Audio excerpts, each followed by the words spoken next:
My name is Anthony. I'm 32 years old, and last week, at my own brother's lavish wedding, my mother looked me in the eye and told me I wasn't worth a dinner plate. Before I tell you how I walked out with a $10,000 check and left them screaming in the driveway, let me know where you guys are watching from in the comments. I read every single one. There's a specific kind of silence that falls over a room when something truly embarrassing happens. It's not a quiet silence. It's a loud, heavy silence that presses against your eardrums. I felt that silence in the middle of a crowd of 300 people. It started the moment I stepped out of the taxi. The venue was the Whitmore Estate in Greenwich, Connecticut. If you've never been to Greenwich, imagine a place where the grass is manicured with nail scissors and the air smells like old money and judgment. This wasn't just a wedding. It was a coronation. My brother, Julian, was marrying Isabella Whitmore. The Whitmores are the kind of family that has a family crest on their stationery and buildings named after them at universities. My family? We're comfortable, but we aren't that. My father, Richard, was a mid-level manager before he retired, and my mother, Catherine, has spent her entire life trying to convince the world she's more important than she is. For her, this wedding was the Super Bowl. It was her arrival. I adjusted my tie in the reflection of the taxi window. I'd spent a good chunk of my salary on this suit. It was a Navy Brooks Brothers suit, tailored to fit perfectly. I wanted to look the part. I wanted to make them proud. God, even saying that now makes me feel like an idiot. But when you're the black sheep, or maybe just the invisible sheep, you never really stop trying to be seen. The driveway was a parade of wealth. I watched a vintage Rolls-Royce pull up ahead of me, then a bright red Ferrari, then a Porsche Cayenne. The valet drivers were sprinting back and forth like they were in the Olympics. I paid my taxi driver, a guy named Sal who had spent the hour-long drive from Queens telling me about his sciatica. "Good luck, kid," Sal said as I got out. "Don't let the rich folks bite." "I'll try, Sal," I said. I walked up the gravel path toward the main entrance. It was spectacular, I have to admit. White roses everywhere. A string quartet playing something that sounded like Vivaldi. It was perfect. At the entrance, there was a heavy oak table manned by two young women with iPads and headsets. They looked like they were guarding the entrance to the Pentagon. Behind them stood a security guard who looked like he chewed rocks for breakfast. I stepped up to the table, smiling. "Name?" one of the women asked. She didn't look up. "Anthony Palmer," I said. "Groom's brother." I added that last part with a little bit of pride. I was the brother. That had to count for something, right? The woman's finger hovered over the iPad. She scrolled. Then she stopped. Her eyebrows knitted together. She looked at her partner. Then she looked up at me, and her expression changed. It wasn't welcoming anymore. It was pitying. "Oh," she said. "Mr. Palmer, right?" She didn't reach for the stack of gold, embossed laminates that were sitting on the table. Those badges had the guests' names printed in calligraphy. Instead, she reached under the table. She pulled out a plastic bin. Inside were a few gray badges on cheap lanyards. "Here you go," she said, handing me one. I took it, felt flimsy in my hand. I looked at the text. Limited access guest, that was it. No name, no table number. Just limited access guest in a bold, sans serif font that looked like it belonged on a warehouse caution sign. "I'm sorry," I said, chuckling nervously. "I think there's a mistake. I'm Julian's brother." "Best man?" "Well, not best man, but family." The woman bit her lip. She looked over my shoulder, avoiding eye contact. "I have strict instructions, sir. This is the correct badge for you." Instructions from who? From the mother of the groom. My stomach dropped. Felt like I'd swallowed a stone. My mother? Yes, sir. She was very specific. I stood there, holding this gray piece of plastic while a couple behind me, friends of the Whitmores, clearly, waited impatiently. The man was wearing a tuxedo that probably cost more than my car.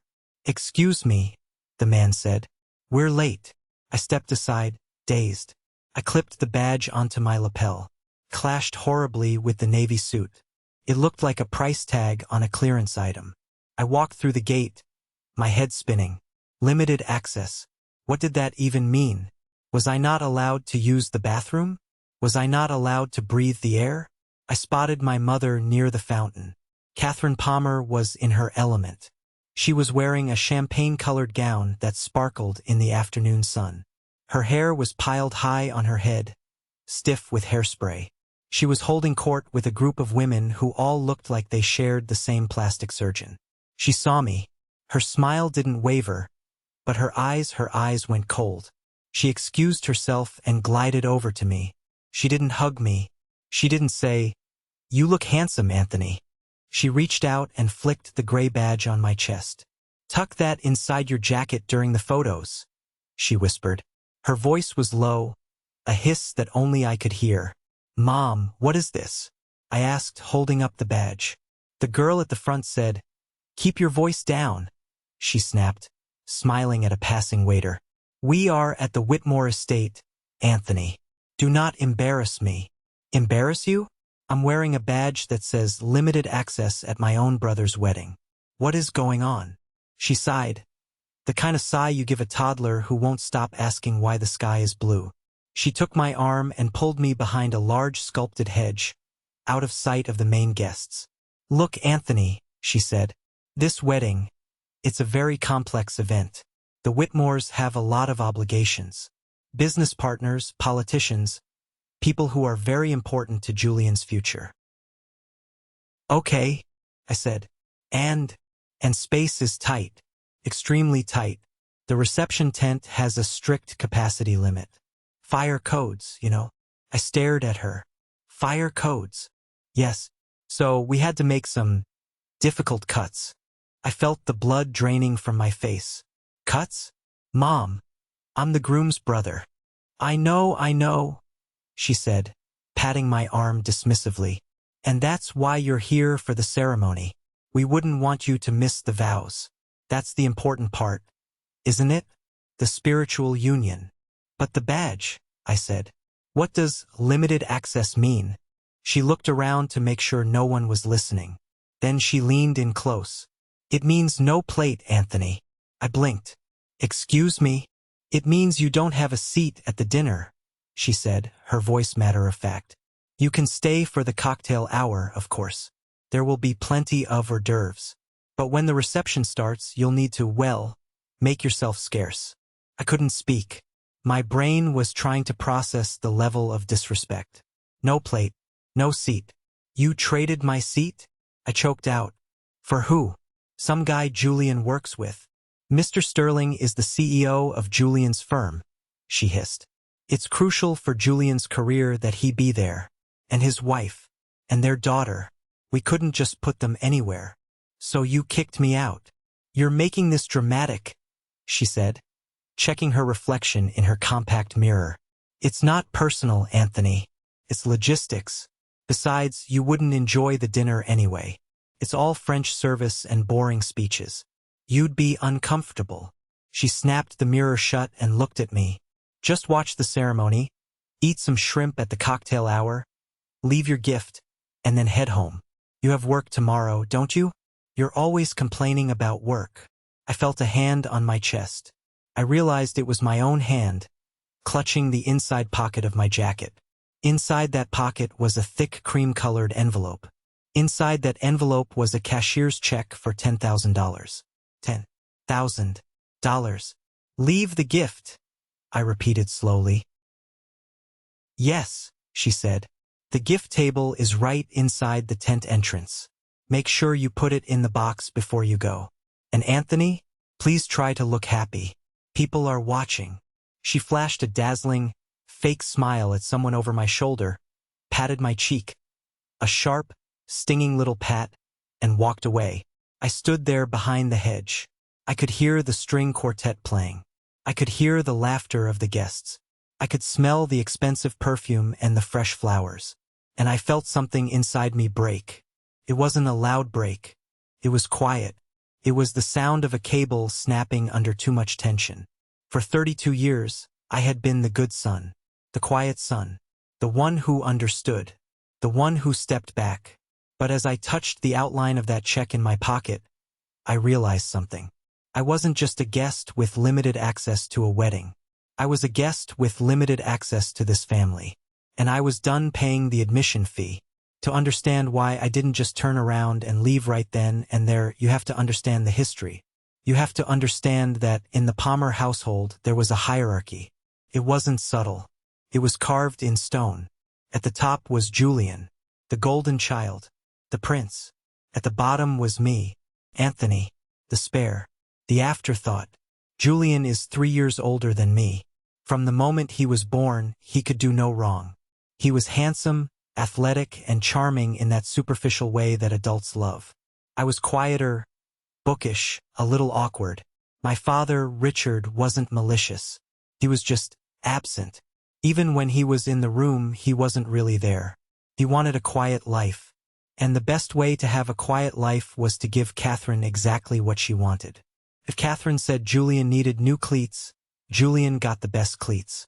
If Catherine said Anthony didn't need a tutor because he's just not academic, then Anthony didn't get a tutor. It's hard to explain what it's like to grow up as the scapegoat to a golden child. It's not always big, dramatic moments. It's the death by 1,000 cuts. It's the fact that Julian's artwork was framed and hung in the hallway, while mine was filed away in the trash. It's the fact that when Julian got a C in math, it was the teacher's fault. When I got a B, I wasn't trying hard enough. But if I had to pinpoint the moment I realized I didn't matter to them, it was 2016. My college graduation. I had worked my tail off. I went to a state university because my parents said there wasn't enough money in the college fund for 2 private tuitions. Julian, of course, had gone to a private liberal arts college that cost $60,000 a year. By the time I graduated, the fund was dry. That was fine. I took out loans. I worked nights at a warehouse. I studied while my coworkers took smoke breaks. I graduated magna cum laude with a degree in accounting. I was proud. I was finally going to have a salary, a career, a life. The ceremony was on a Saturday in May. I had sent my parents the dates 4 months in advance. I reminded them every week. 2 days before graduation, I called home. "So, what time are you guys heading up?" I asked. "I made a reservation for dinner at that steakhouse Dad likes." There was a pause on the line. A long, heavy pause. "Oh, Anthony," my mother said. Her voice had that fake, airy tone she used when she was lying. "Didn't your father tell you?" "Tell me what?" "We can't make it, honey." I sat down on my twin mattress in my dorm room. "What?" "It's Julian," she said. "He just got that promotion at the brokerage firm. The junior analyst position. We promised him a celebratory trip to the vineyard. We've already booked the ferry." "But Mom," I said, my voice shaking. "It's my college graduation. I'm graduating with honors." "I know, and we're very proud," she said, clearly checking her watch. "But a graduation is just a ceremony. It's boring, really. You sit in the sun for 4 hours and listen to speeches. Julian's promotion is a milestone. It's his future. You understand, don't you? You've always been the understanding one." The understanding one. That was their code word for the doormat. "Yeah," I whispered. "I understand. That's my good boy. We'll send you a card." They didn't send a card. On the day of my graduation, I sat in a sea of black robes. I watched other students waving to their families in the bleachers. I saw fathers crying, mothers holding up signs. I looked at the empty spot where my parents should have been. I walked across that stage, shook the dean's hand, and took my diploma. No one cheered. No one screamed my name. Well, that's not entirely true. One person did. Aunt Sarah. Sarah is my mother's younger sister, but they are polar opposites. Where Catherine is vanity and ice, Sarah is warmth and earth. She's a landscape architect who drives a beat-up Subaru and doesn't dye her gray hair. She was standing in the back row, waving a frantic hand. After the ceremony, I found her in the parking lot. She hugged me so hard my ribs cracked. "I'm sorry, Aunt," she said. She was the only one who called me Aunt. "They're fools. Absolute fools." "It's okay," I lied. "It is not okay," she said fiercely. "But you did this. You, not them. Remember that. She reached into her purse and pulled out a small, wrapped box. I know it's not much, she said. Business has been slow this quarter. I opened it. It was a fountain pen. Not a Mont Blanc or anything crazy, but a nice, solid, heavy pen. Engraved on the side were my initials. AP, for signing all those big contracts you're going to get. She smiled. I still have that pen. In fact, I used that very pen to sign the cashier's check for Julian's wedding gift. Why did I still try? Why, after the graduation, after the missed birthdays, after the constant comparisons, did I still chase their approval? Because hope is a dangerous thing, especially the hope of a child who just wants his parents to look at him. I thought if I just became successful enough, they would notice. So I worked. I got a job at a mid-sized firm. I worked 60-hour weeks. I got my CPA license. I started climbing the ladder. Meanwhile, Julian was failing upwards. He got fired from the brokerage firm for personality conflicts, which meant he was arrogant and lazy. He bounced around a few sales jobs. But in my parents' retelling, Julian was always exploring opportunities or consulting. When he finally landed a job at an investment bank, thanks to a connection of my father's, my mother acted like he had founded the bank himself. Julian is a visionary, she would say at dinner parties. Anthony is an accountant. Very steady, very safe, boring, invisible. Then came the engagement. Julian met Isabella at a charity gala. Within 6 months, there was a ring on her finger the size of a skating rink. My mother went into overdrive. This was it. The Whitmore connection.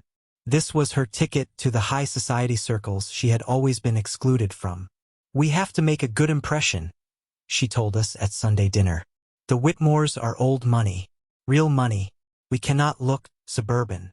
She looked pointedly at my Honda Civic parked in the driveway. Anthony, she said, you'll need a new suit for the engagement party. And a haircut. Go to Julian's stylist. I'll pay for it. I have a stylist, I said. And my hair is fine. It's mediocre, she said, sipping her wine. We need excellence. That night, as I was helping clear the table, because Julian certainly wasn't going to do it, I overheard my parents in the living room. Isabella's father asked about the boys today, my father said. Oh, my mother's voice perked up. What did you say? I told him about Julian's portfolio. He was impressed. Then he asked about the other one. Anthony. God. My mother sighed. What did you tell him? I just said he does tax returns. Kept it vague. I didn't want to bore Arthur.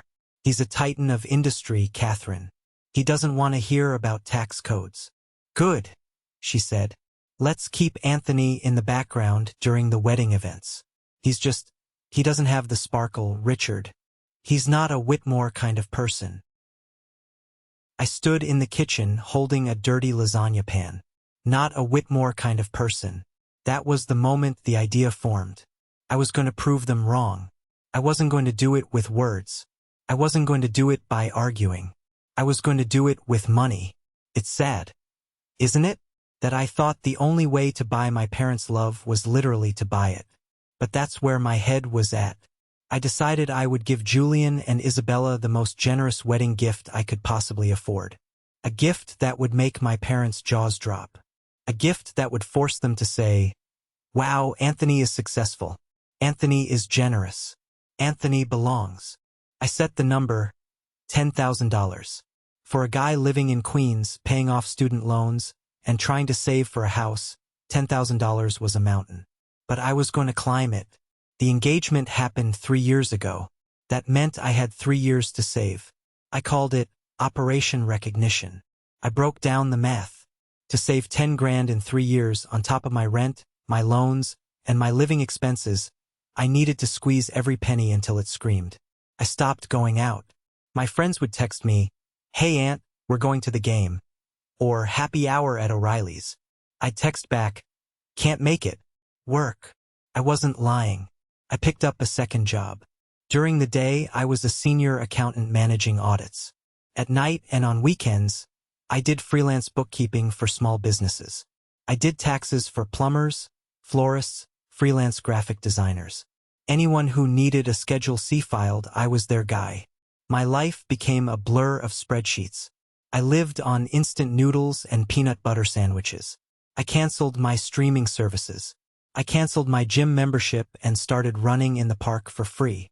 My shoes, a nice pair of Oxfords I wore to the office, developed a hole in the sole. Instead of buying new ones, I cut a piece of cardboard from a cereal box and stuffed it inside. I replaced that cardboard every morning. I remember one winter night, walking home from the subway. It was snowing, and the slush was soaking through the cardboard in my shoe. My toes were frozen numb. I was exhausted. My eyes were burning from staring at screens for 14 hours. I looked at the window of a travel agency. There was a poster for a beach resort in Mexico. Just $900 for a week. I had $4,000 in my wedding fund savings account at that point. I could have gone. I could have warmed my frozen toes in the sand. But I thought of my mother's face. I thought of the look she gave Julian, that look of adoration. I wanted that look. Just once. I walked past the travel agency and went home to eat another bowl of ramen. While I was starving myself, the wedding planning machine was consuming everything in its path. My mother was obsessed. She was constantly on the phone with planners, florists, and caterers. She was spending my father's retirement savings like it was Monopoly money. "We're paying for the rehearsal dinner," she announced proudly. "And the flowers. And the band. The Whitmores are covering the venue and the catering, of course, but we have to pull our weight." Pulling our weight apparently meant draining their IRA. About 6 months before the wedding, things started to get weird. It started with the family contribution talk. I was visiting my parents for Easter. We were sitting in the living room. Julian was there, tapping away on his phone, probably pretending to close a deal. "So," my mother said, clasping her hands, "the wedding is getting close. It's going to be the event of the season. Eleanor Whitmore told me the governor might attend." "That's great, Mom," I said. "We're putting together a family gift for the couple," she said, looking at me. "Your father and I are giving them a down payment for a house in Westchester. We thought it would be nice if we presented one big check from the Palmer family." I paused. "One big check?" "Yes. So whatever you're planning to give, you can just transfer it to my account, and I'll add it to the total. That way it looks more substantial." I saw the trap immediately. If I gave my money to her, it would disappear into the Palmer family gift. My name wouldn't be on it. It would just be, "From Mom and Dad and Anthony." "I'd prefer to give my gift separately," I said. My mother frowned. "Anthony, don't be difficult. It's cleaner this way." "It's not about being clean," I said. "I've been saving for a long time. I want to give it to them myself." Julian looked up from his phone. "How much are we talking, bro? $500? Just Venmo Mom and save the hassle." $500. He thought that was the ceiling of my capability. "It's a bit more than that," I said calmly. "Well," my mother sniffed. "Whatever it is, I'm sure it's a lovely gesture. But really, Anthony, separate checks are so tacky. It looks disjointed. I'm giving it separately, Mom. That's final." She glared at me. "Fine. Have it your way. Just don't embarrass us with something cheap." I didn't say anything. I just touched the pocket where I kept my bank receipt. $9,200. Almost there. Then came the engagement party. It was held at a rooftop bar in Manhattan. Very chic. Very expensive. I arrived on time, wearing my best suit, before I bought the Brooks Brothers one. I walked in and looked for the family table. I saw my parents sitting with the Whitmores. Julian and Isabella were holding court in the center. I walked over. "Hi everyone," I said. My mother looked at me like I was a waiter who had brought the wrong order. "Oh, Anthony," she said. "You're here." "Yeah, I'm here. Is there a seat?" She gestured vaguely toward the bar area. "The tables are reserved for the wedding party and immediate family." "I am immediate family," I said. "I'm the brother." "Well, we ran out of chairs at the main tables," she said, not meeting my eyes. "Why don't you grab a drink at the bar?" Cousin Beatrice is over there somewhere. I looked at the table. There were empty seats, but they weren't for me. I walked to the bar. I ordered a whiskey, neat. I stood there and watched my family laugh and toast with the Whitmores. I watched my father clap Mr. Whitmore on the back. I watched my mother fawning over Isabella's ring. I was close enough to hear, but far enough to be invisible. Mr. Whitmore asked, "So, Julian, your brother? What is his specialty?" Julian laughed. "Anthony? His specialty is penny pinching. The guy still drives a 2010 Civic. I keep telling him to upgrade, but some people just lack ambition." The table laughed. My father laughed. My mother laughed the hardest. I gripped my glass so hard I thought it would shatter. Lack ambition? I was working 2 jobs. I was building a portfolio. I was saving 10 grand to give to you, you arrogant prick. I wanted to walk over there and throw my drink in his face. I wanted to scream, but I didn't, because I was still playing the long game. I thought, just wait. Wait until the wedding. Wait until I hand over that check. Then they'll see. Then they'll have to respect me. I finished my drink, put it on the counter, and walked out. No one noticed I left. That night, I went home and transferred the final $800 into my savings account. The balance read, $10,000. I stared at the screen. I had done it. I felt a mix of pride and nausea. I had the money. I had the ticket. But as I lay in bed that night, listening to the sirens outside my window, a thought crept into my mind. A dark, cold thought. What if it's not enough? What if nothing is ever enough? I pushed the thought away. It had to be enough. $10,000 was a significant amount of money. It was a down payment on a car. It was a chunk of a mortgage. It was respect in paper form. I went to the bank the next day and got the cashier's check. I held it in my hands. Felt heavy. Not physically, but metaphorically. It carried the weight of 3 years of missed parties, cold toes, and lonely dinners. I bought a thick, cream-colored card. I wrote a message inside. "Dear Julian and Isabella, wishing you a lifetime of happiness. Love, Anthony." Simple. Classy. I sealed the envelope. I was ready, or so I thought. The week of the wedding was chaotic. The group chat, which included my parents, Julian, and me, was blowing up with schedules, dress codes, and last-minute demands from my mother. Mother of the groom dress fitting at 2 p.m. Everyone needs to be at the venue by 10 a.m. Saturday for photos. Julian, make sure you pick up the rings. I noticed I wasn't assigned any tasks. Usually, the brother of the groom helps out, picks up guests from the airport, helps with the setup. Nothing. I was treated like a guest, a distant guest. Then came the rehearsal dinner. It was scheduled for Friday night at an exclusive Italian restaurant in Greenwich. I had requested the afternoon off work. I had my suit pressed.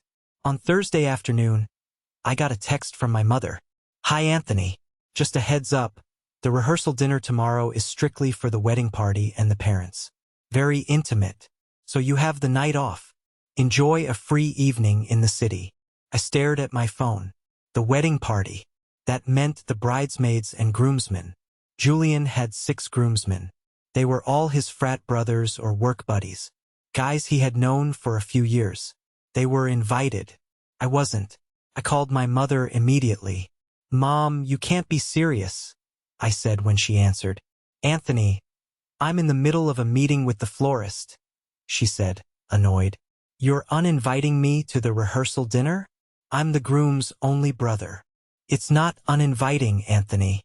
You were never technically on the list. It's a small venue. We have to prioritize the people who have roles in the ceremony. So Brad from the frat house has a role, but I don't? Brad is a groomsman. He's standing up with Julian. It's protocol. I should be a groomsman, Mom. Why am I not a groomsman?" "Oh, stop it. We discussed this. Julian wanted his friends. It's his day. Don't make this about you." "I'm not making it about me. I'm asking why I'm being excluded from a family event." "It's not a family event. It's a rehearsal. You don't have anything to rehearse." You're just sitting in the audience. Look, I have to go. The hydrangea arrangements are wrong. I'll see you on Saturday. Don't be late. She hung up. I sat in my office chair, staring at the black screen of my phone. My coworker, Sarah, different Sarah, rolled her chair over. You okay, Anthony? You look like you're gonna throw up. I'm fine, I said. Just family stuff. That night, my Aunt Sarah called me. Aunt, she said. Her voice was low, serious. I need to tell you something. What is it, Aunt Sarah? I just got off the phone with your mother. She was bragging about how she handled the guest list. Yeah, I know. I'm not invited to the rehearsal. It's worse than that, Aunt. She was talking about the reception seating chart. My stomach tightened. What about it? She said she moved you. Moved me where? To the back. She didn't say exactly, but she said, I solved the Anthony problem. Those were her words. The Anthony problem. I felt a cold chill. I'm a problem? She's worried about you interacting with the Whitmore's important guests. She thinks you're going to, I don't know, bore them?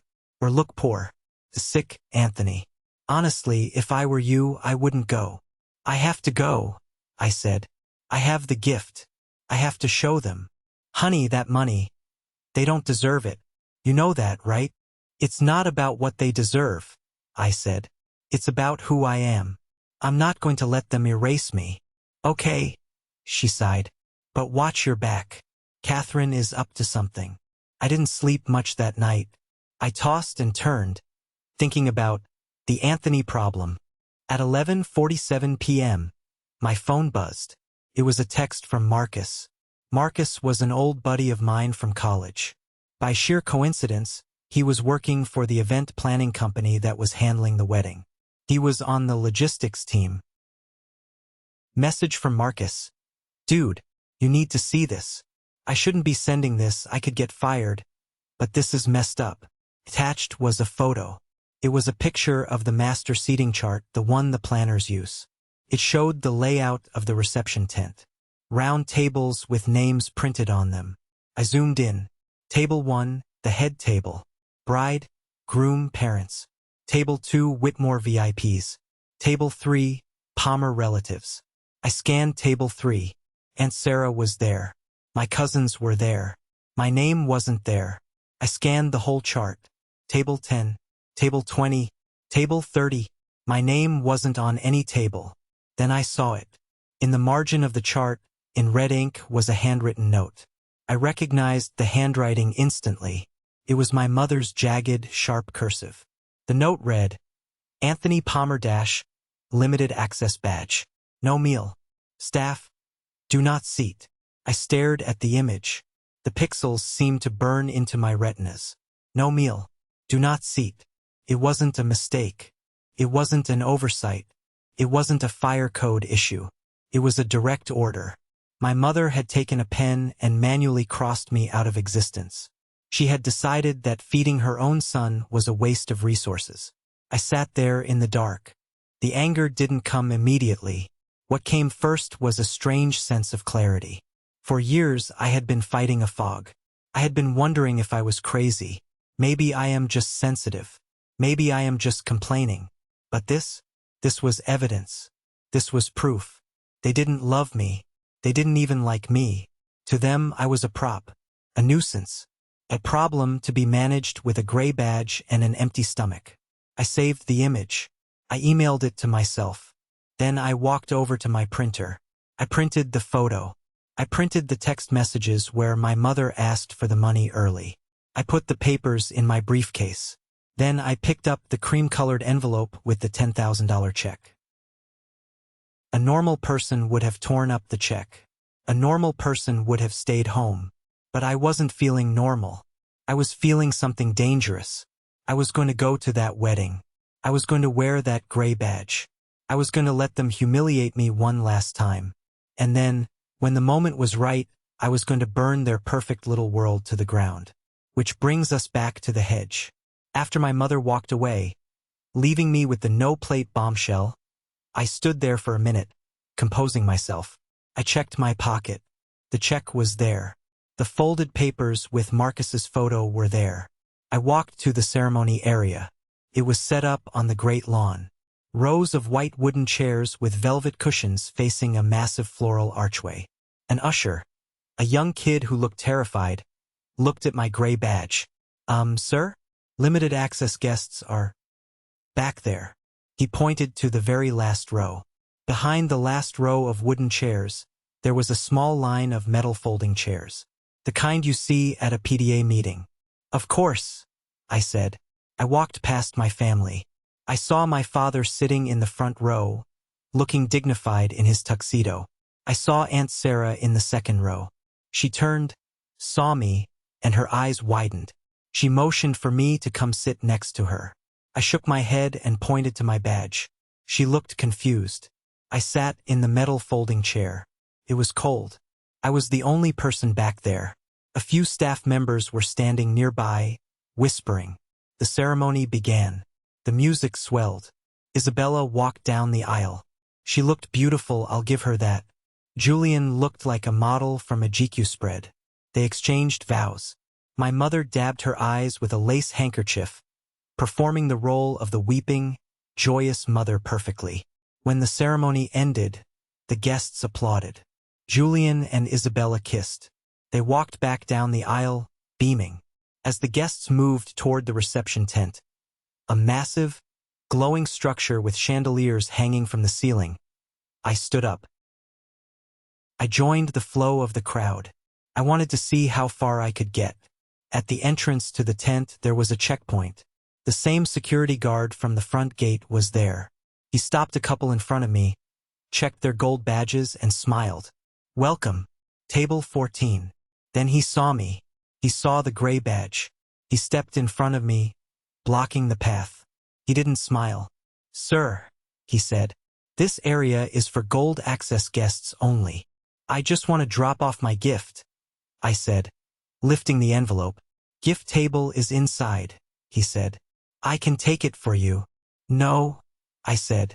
I need to put it in the box myself. It's valuable. He hesitated. I can't let you in, sir. Strict orders. Just then, my mother appeared. She had been hovering near the entrance, greeting the VIPs.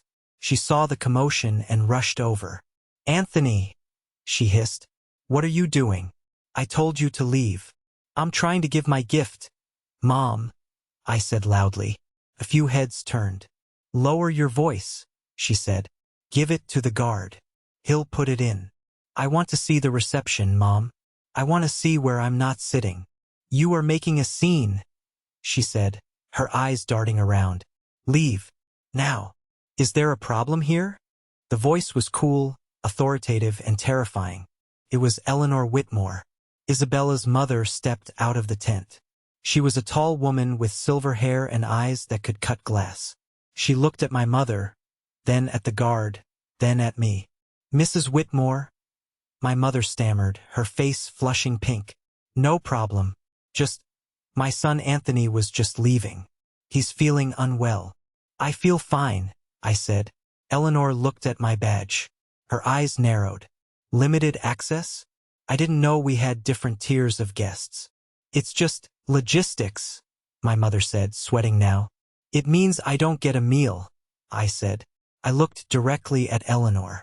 My mother cut me from the catering list to make room for Julian's business partners. The crowd around us had stopped moving. The silence was back. That heavy, suffocating silence. Is that true, Patricia? Eleanor asked, using my mother's legal name. She hated the name Patricia. Of course not, my mother lied. Anthony is confused. He's been under a lot of stress. I have the note, I said. I reached into my pocket and pulled out the folded paper. The photo Marcus had sent me. I unfolded it. This is the seating chart, I said, holding it up so Eleanor, and the 20 people standing nearby, could see. That's your handwriting, Mom. Guest will receive limited access badge. No meal. Do not seat. My mother went pale. She looked like a ghost. Julian and Isabella had walked back to see what the holdup was. What the hell is going on? Julian demanded. Anthony, Why are you ruining my wedding? I'm not ruining anything, I said. I'm just clarifying the logistics. I turned to Julian. I came here today to give you this. I held up the cream envelope. I spent 3 years saving for this, Julian. 3 years of working 2 jobs. 3 years of eating ramen. 3 years of wearing cardboard in my shoes. I opened the envelope. I pulled out the check. $10,000. A gasp rippled through the crowd. 10 grand is a lot of money, even for rich people. But for a failure like me, it was a statement. I wanted to prove I was good enough, I said, my voice shaking slightly now. I wanted to buy my way into this family. But I realized something today, standing in the back row with the folding chairs. I looked at my father, who was standing behind my mother, looking at his shoes. Coward. You can't buy what isn't for sale, I said. And your respect? Your love? It's not that I can't afford it. It's that it's counterfeit. It's not real. I turned to Eleanor. Mrs. Whitmore, I apologize for the disruption. You have a beautiful home. Then I looked at my mother. You wanted the space? You got it. You wanted to save money on a plate? You saved it. I held the check up one last time. And you won't be needing this. I folded the check and put it back in my pocket.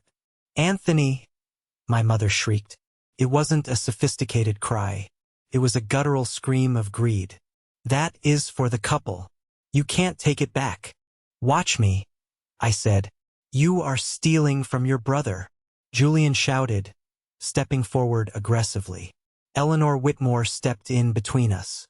She put a hand on Julian's chest. Stop, she commanded. She looked at my mother with an expression of pure disgust. Patricia, Eleanor said, her voice ice cold. You denied your own son a seat at his brother's wedding, while expecting a $10,000 gift from him. It was a misunderstanding, my mother sobbed. It was cruelty, Eleanor said, and the Whitmores do not tolerate cruelty. She turned to me. Go, Anthony, she said softly. Keep your money. Buy yourself something nice. You deserve better than this. Thank you, I said. I turned around. The sea of guests parted for me. I walked down the white gravel path, past the Rolls-Royces, past the roses. I didn't look back. I walked fast. My heart was pounding in my chest like a sledgehammer. Adrenaline was flooding my system.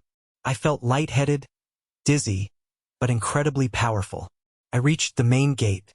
My taxi driver, Sal, hadn't gone far. He was parked down the road, eating a sandwich. I had told him to wait, just in case, but I didn't think I'd be back in 20 minutes. I waved him down. He pulled up. Back already? He asked, chewing. Food that bad? Didn't stay for the food, I said, opening the door. Drive. Just drive. Wait, I heard shouting. I looked back toward the estate. Julian was running down the driveway. He was sprinting, his tuxedo tails flapping in the wind. He looked ridiculous. Anthony, stop. Sal looked at me in the rearview mirror. You want me to stop? I hesitated. Part of me wanted to leave him in the dust. But another part of me, the part that needed closure, wanted to hear what he had to say. Give him a second, I said. Julian reached the car, breathless. His face was red. He grabbed the door handle. What the hell is wrong with you? He panted. Do you have any idea what you just did?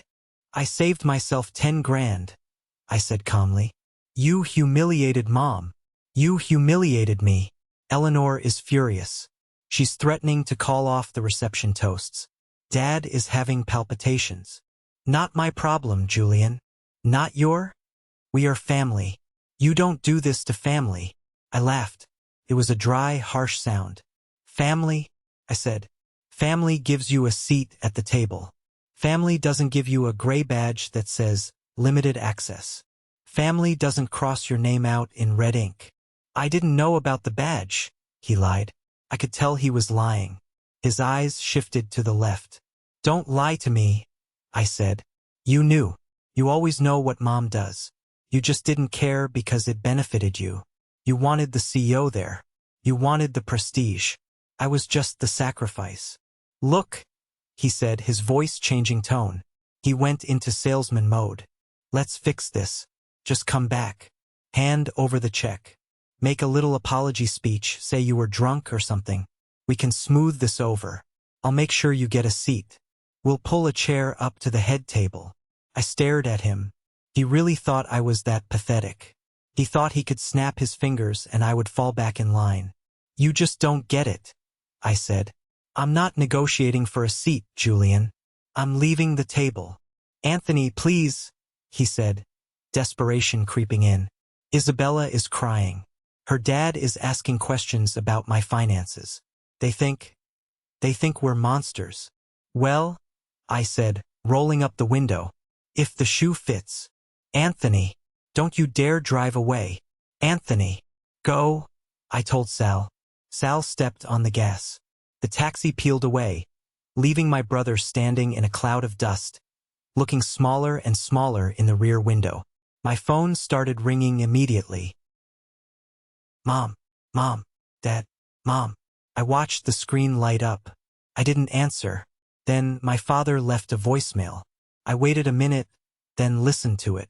Anthony, his voice sounded weak, shaky. Your mother is inconsolable. She's on the floor of the bridal suite. You have to come back. You have to make this right. Why do you always have to be so difficult? Just come back and apologize.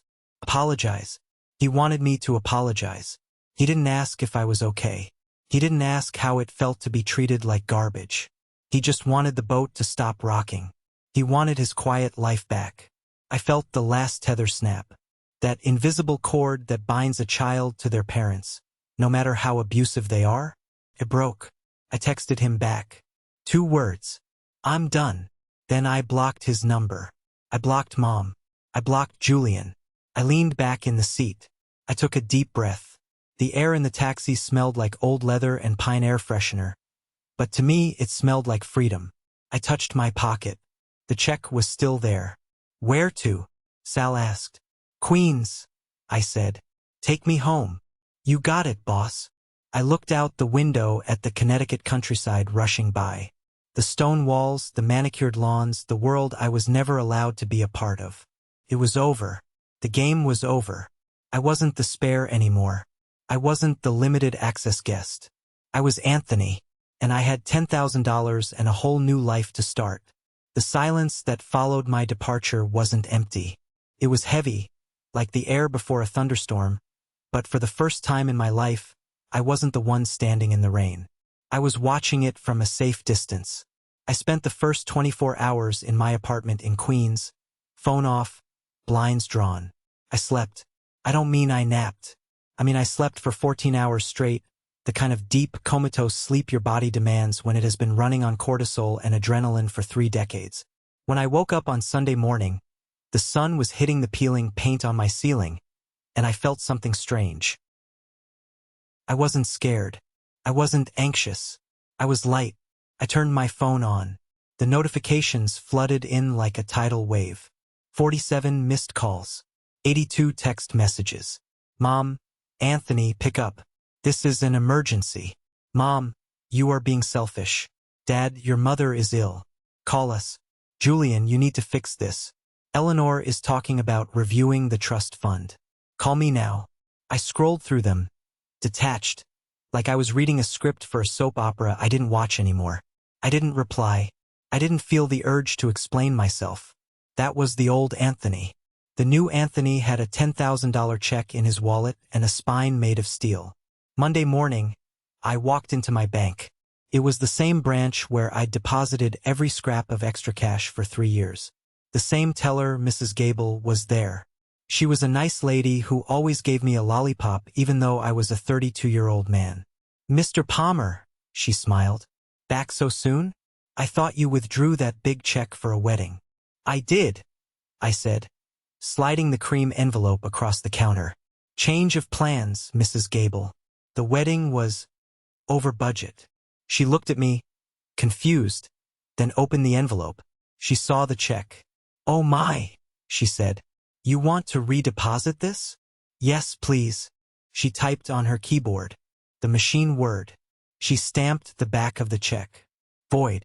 I stared at that word. Void. It was beautiful.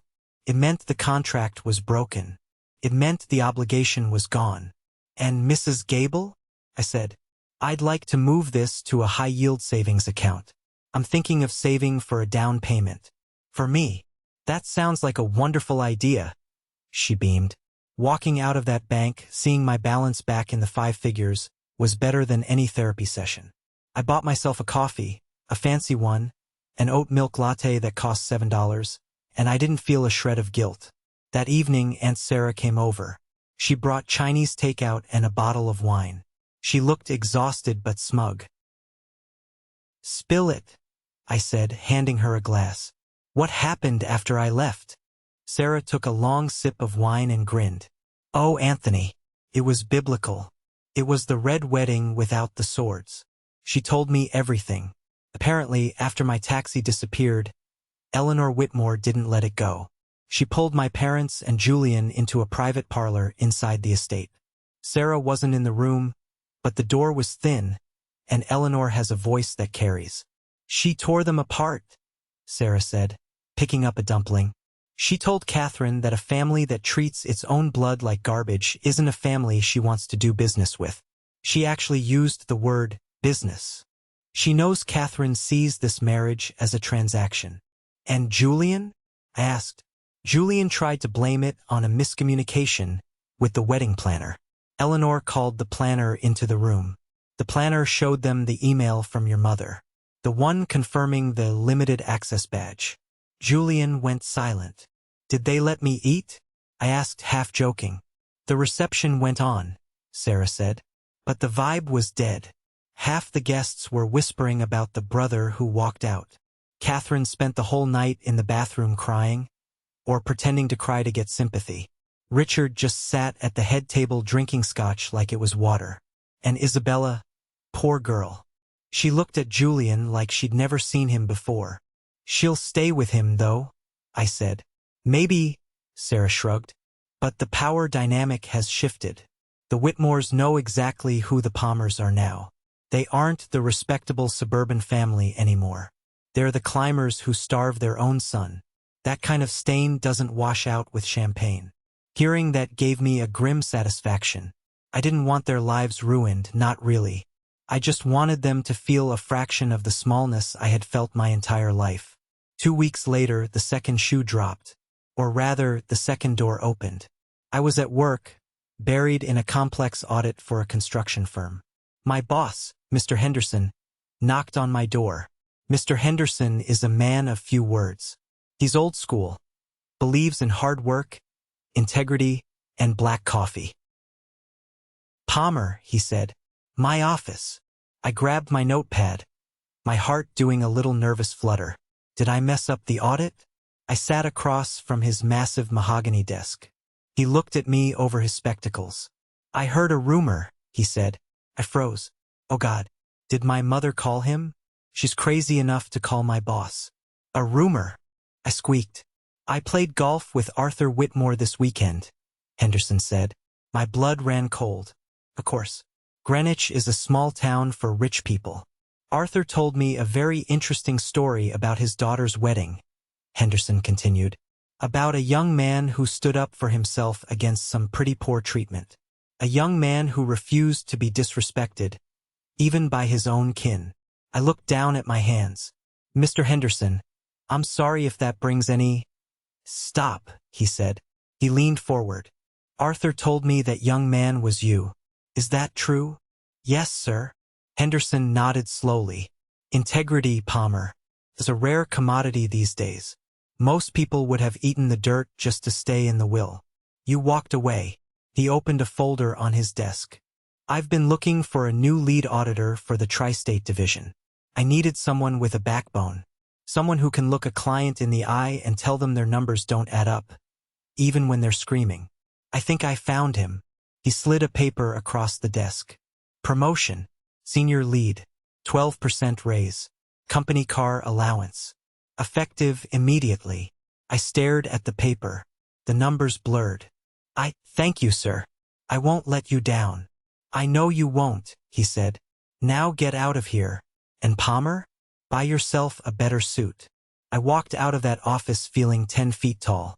My family had tried to make me small, to shrink me down until I fit into their little box of limited access. But the world, the real world, saw me differently. With the promotion and the saved 10 grand, I made my next move. I moved. I found an apartment in Astoria. It wasn't a palace, but it was light years away from the basement studio I'd been rotting in. It was a one-bedroom on the top floor of a walk-up. It had hardwood floors that creaked in a welcoming way, and most importantly, it had a massive bay window that looked out over a park. Actual sunlight. I spent a weekend moving in. Sarah helped me. We bought plants, succulents, because I heard they're hard to kill, like me. We bought a rug that tied the room together. On the first night in my new place, I sat on my balcony. I watched the kids playing soccer in the park below. I drank a beer. I realized I hadn't thought about Julian or my mother in 2 days. But I knew I needed to close the loop. They were still texting. Still leaving voicemails that ranged from weeping apologies to veiled threats about being cut out of the will. As if there was anything left after the wedding. I opened my laptop. I sat at my new desk. A sturdy oak desk I bought with my own money. I wrote an email.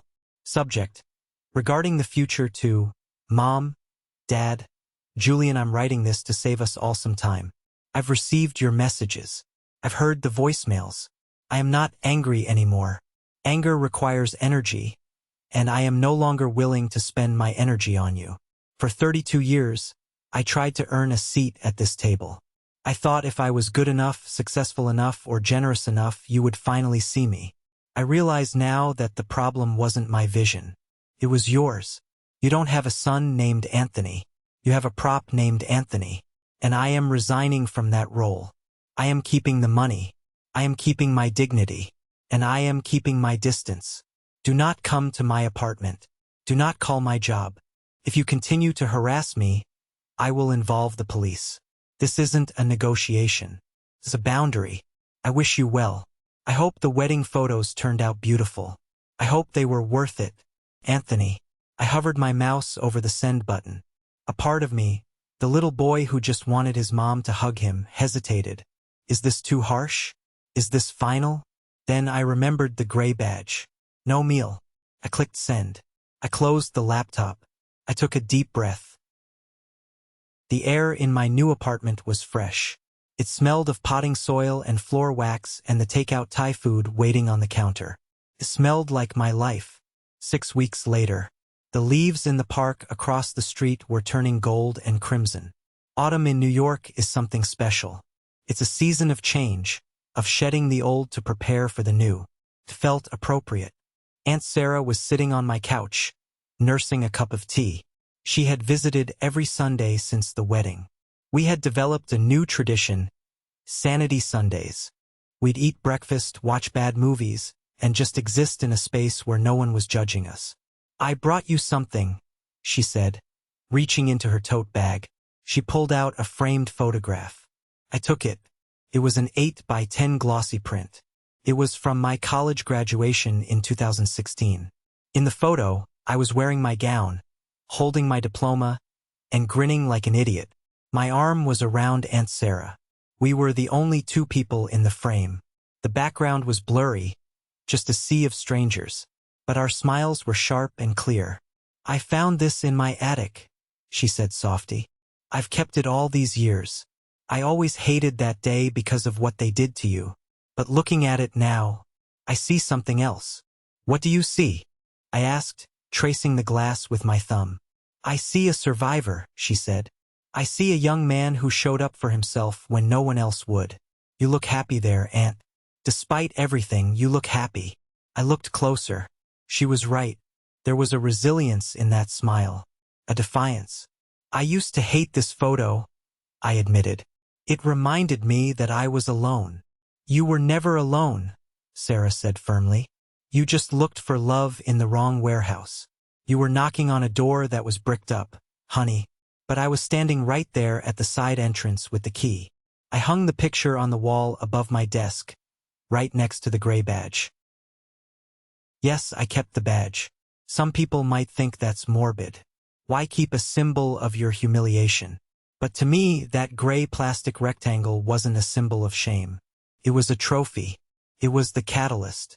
Without that badge, without that specific petty act of cruelty, I might still be there.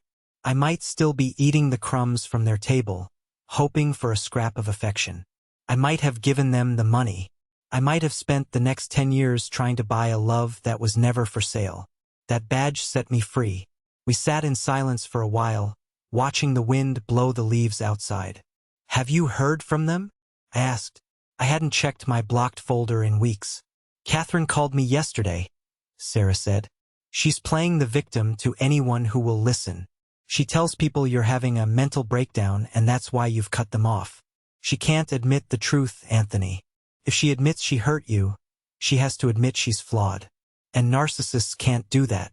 It would shatter them. And Julian? Julian is struggling, she said with a grimace. Isabella is pregnant. I blinked. Wow. Yeah. But apparently, the Whitmores have insisted on a prenup. Post-nup, actually. They're locking down the assets. They don't trust him. They think the apple doesn't fall far from the tree. Julian is on a very short leash. I felt a pang of pity.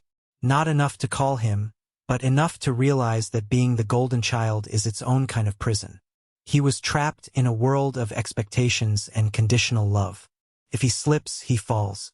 I had already fallen, and I found out the ground was solid enough to stand on.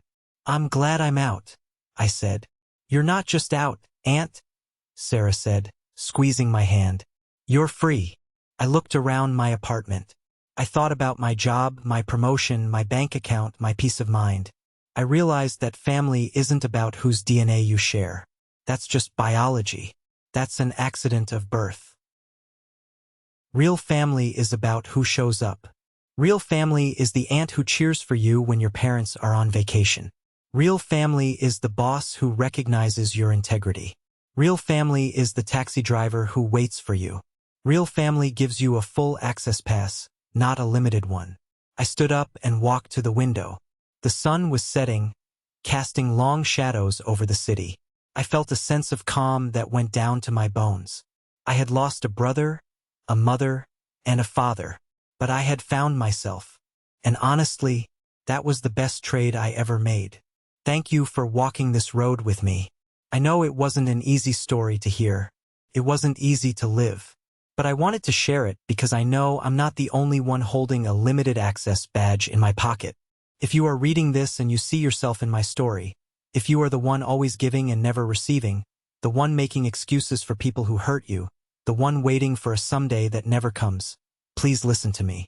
You cannot love people into loving you. You cannot buy respect. And you are not obligated to set yourself on fire to keep other people warm, even if those people are your parents. Boundaries are not punishments. They are protection. It is okay to walk away from a table where respect is not on the menu.